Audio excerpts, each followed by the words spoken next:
Hey guys, welcome to Digit.in. And one of the biggest problems people have when they're on a tight budget and are looking for a productivity device is, of course, the budget. Now, if you're someone that has a budget of a little less than 15,000 rupees, then you really can't expect to get a Windows-based device that's really portable, really functional, gives you good battery life, gives you good multitasking performance, and maybe throws in some gaming. That's some really unrealistic expectations. But we have with us the Alcatel Pop4. Now, the reason this has a clamshell design is because it is a tablet with a keyboard housing, and it is priced at under 15,000 rupees. And is this device a good productivity beast if you are someone that's looking to type a lot of documents or work on spreadsheets on the go? Well, we're about to find out.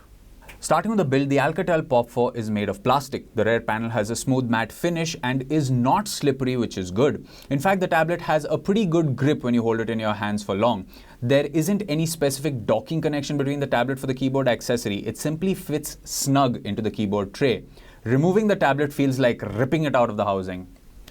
At the front, the tablet has a 10.1-inch display with thick black borders. It's nothing to complain about as it acts as real estate for the grip.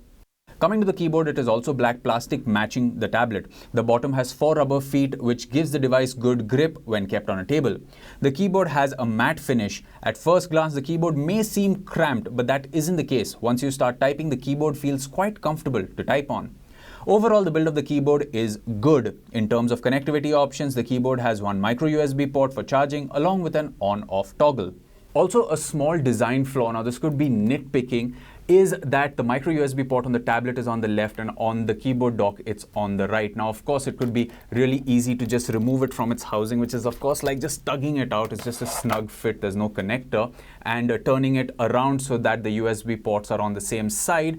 But that would mean that the volume rocker and the power button would be at the bottom, and that's inconvenient to reach when you actually need to press it and if the tablet is docked down.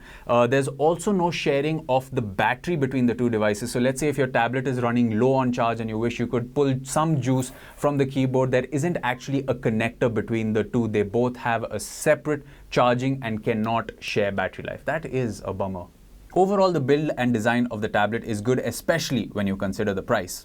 Coming to the display, the Alcatel Pop4 has a 10.1-inch display with a 1920 by 1200 pixel resolution, giving it a pixel density of 224.17 ppi. The display isn't the crispest we've seen, but considering the price, it is good. The color reproduction is good when viewed from the center. The color does shift from extreme angles. The one thing that is low is the peak brightness of the display. It has a maximum luminance of 345 lux. We saw the Spider-Man Homecoming trailer on the tablet. From the reds and blues of Spider-Man's suit to the day and night sequences in the trailer, it looked good when the viewing conditions were ideal. A little bit of bright light and the display becomes quite reflective. Coming to productivity on the display, we used Google Docs and Google Sheets on the device. Navigating the tablet was a breeze. Using the touchscreen was convenient to navigate, apart from the wobbling of the display when touched. When it comes to sound, the tablet isn't very loud. It has this feature called Waves Max Audio, which can be activated from the drop-down menu, and it does make a difference to the audio. But when watching YouTube videos in a relatively crowded office with a bit of noise, I wish it were louder. Overall, the display is functional. We wish it were brighter, but it gets the job done. The sound, though low in volume, is clear. The best experience is still with headphones. Now, moving to the UI, the tablet runs on Android 6 out of the box, and that will feel old considering we're living in a generation where Android P is just around the corner.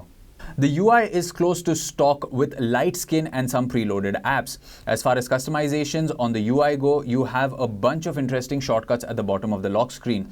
These include shortcuts for the dialer, music player, camera, and the calculator. Overall, though old, the UI is functional. No complaints here.